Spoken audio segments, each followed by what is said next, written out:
बिस्मिल्लाहिर्रहमानिर्रहीम। बाज़ रात को देखा गया कि वो खाने से पहले नमक चखने का बड़ा अहतमाम करते हैं। बाकायदा दस्तरखान पर नमक मंगवाया जाता है और खाने से पहले उसको चखा जाता है और ये कहा जाता है कि ये सुन्नत है। या ऐसी ही बाज़ रात की तरफ से ये कहा जाता है कि खाना खा लेने के बाद मीठा खाना सुन्नत है, या बाज़ रात कह देते हैं कि खाने से पहले मीठा खाना सुन्नत है। तो क्या ये जो इस तरह की बातें कही जाती हैं इनकी कोई हकीकत है? क्या वाकई इन चीज़ों को सुन्नत कहना चाहिए? तो देखें, इस हवाले से जो कुछ अहले इल्म ने लिखा है वो मैं अर्ज़ किए देता हूँ। किताबुन नवाज़िल के अंदर है, हज़रत अक़दस मुफ्ती सलमान साहब मंसूरपुरी दामत बरकातुहुम आलिया से सवाल किया गया कि क्या फरमाते हैं उलमा इकराम इस बारे में कि खाने के शुरू और आखिर में नमकीन या मीठा खाने से मुताल्लिक़ सही बात क्या है। लोग इसमें बहुत इख्तलाफ करते हैं, इसलिए गुजारिश है कि जो बात हदीस से साबित हो तहरीर फरमाएँ। जवाब में हज़रत ने लिखा, अगरचे फ़िक़ही किताबों में नमकीन चीज़ के ज़रिए खाने की इब्तिदा और इख्तिताम को सुन्नत कहा गया है, लेकिन तहक़ीक़ से मालूम हुआ कि नमकीन से खाना शुरू करने के बारे में सभी रिवायतें सनद के एतबार से साक़ितुल एतबार हैं, और ख़ुद नबी अकरम सल्लल्लाहु अलैहि वसल्लम का खाने से क़ब्ल खजूर नोश फरमाना साबित है। इसलिए इस बारे में किसी एक पहलू को सुन्नत और दूसरे को ख़िलाफ़ सुन्नत कहना मुश्किल है, और जब जैसा मौका हो नमकीन या मीठे से खाना शुरू कर सकते हैं। इस बारे में शरअन कोई पाबंदी नहीं है।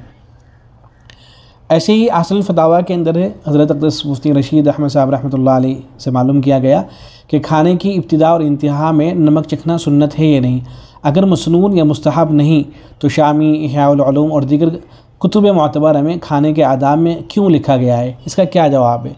तो हज़रत ने जवाब में फ़रमाया है कि खाने की इब्तिदा व इंतहा में नमक चखने के बारे में जो अक़वाल कुतुब मुतदावला में मज़कूर हैं वो किसी सही हदीस से साबित नहीं है। इस बारे में जितनी भी अहादीस हैं सब मौज़ूआ हैं, लिहाजा इब्तिदान व इंतहान ताम बिलमिल को सुन्नत करार देना तसामो है, यानी शुरू में या आखिर में नमक चखने को सुन्नत कहना ये तसामो है, सही नहीं है।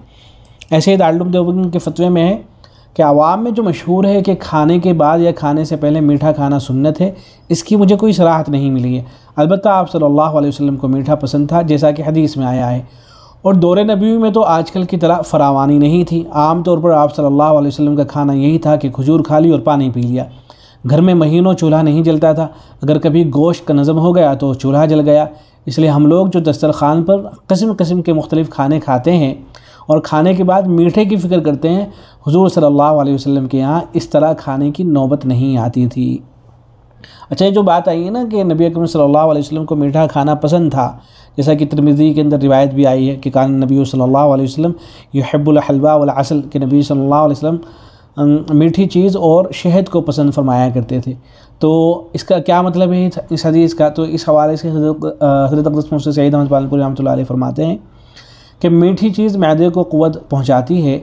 नबी सल्लल्लाहु अलैहि वसल्लम को तबीई तौर पर मीठा खाना और शहद मरग़ूब था। अल हलवा हर मीठे खाने को कहते हैं, और शहद का जिक्र तामीम के बाद तख़सीस है, यानी ख़ास तौर पर शहद पसंद था। और इन चीज़ों के पसंद होने का मतलब ये नहीं है कि आप सल्लल्लाहु अलैहि वसल्लम इनको बहुत चाहते थे और इनके लिए बेचैन रहते थे, बल्कि इसका मतलब सिर्फ ये है कि जब ये चीज़ें सामने आती तो आप सल्लल्लाहु अलैहि वसल्लम शौक़ से खाते, जिससे सहाबा समझते कि ये खाना आप सल्लल्लाहु अलैहि वसल्लम को पसंद है। और ये बात इमाम ख़त्ताबी रहमहुल्लाह ने बयान की है, और मुझे इसका खूब तजर्बा है। यूरोप और अमेरिका में अगर दावत में कोई खाना रग़बत से खाता हूँ तो फ़ौरन ख़बर फैल जाती है कि हज़रत को फ़लाँ खाना पसंद है, और फिर हर दावत में वो खाना सामने आता है। उसके बाद हज़रत ने एक लतीफ़ा भी जिक्र किया है कि बरतानिया में एक दावत में करेला सामने आया, मैंने रग़बत से खाया क्योंकि मुझे डायबिटीज़ है और करेला उसमें मुफीद है। बस पूरे मोहल्ले में ख़बर फैल गई, और अब हर दावत में करेला ज़रूर होता था। हालांकि करेला पकाना हर औरत नहीं जानती है। अब ये कड़वा खाना कैसे खाया जाए, और न खाएं तो पकाने वालों की दिलशिकनी हो, चुनाचे मैं मजबूरन खाया करता, और अहबाब ने इसका नाम फ़र्द ऐन रख दिया। देखते ही कहते फ़र्द ऐन आ गया। बहरहाल सारी गुफ्तगू का हासिल ये है कि ये ख्याल करना कि नमक से ही खाने को शुरू किया जाएगा और ये सुन्नत है, या खाना खाने के बाद जो है मीठा खाने को सुन्नत समझना, या खाना खाने के बाद नमक चखने को सुन्नत समझना, या खाने से पहले मीठा खाने को सुन्नत समझना, तो ये ख्याल सही नहीं है। इन चीज़ों को सुन्नत नहीं कहा जाएगा। दस्तरखान के ऊपर जैसा भी मौका हो, जो चीज़ सामने हो, उसको जो है खाया जा सकता है, उसको इस्तेमाल कर सकते हैं। एहतिमाम के साथ में सुन्नत समझ के मीठा ला के रखवाना या नमक ला के रखवाना, ये चीज़ें साबित नहीं है। अस्सलामु अलैकुम रहमतुल्लाह।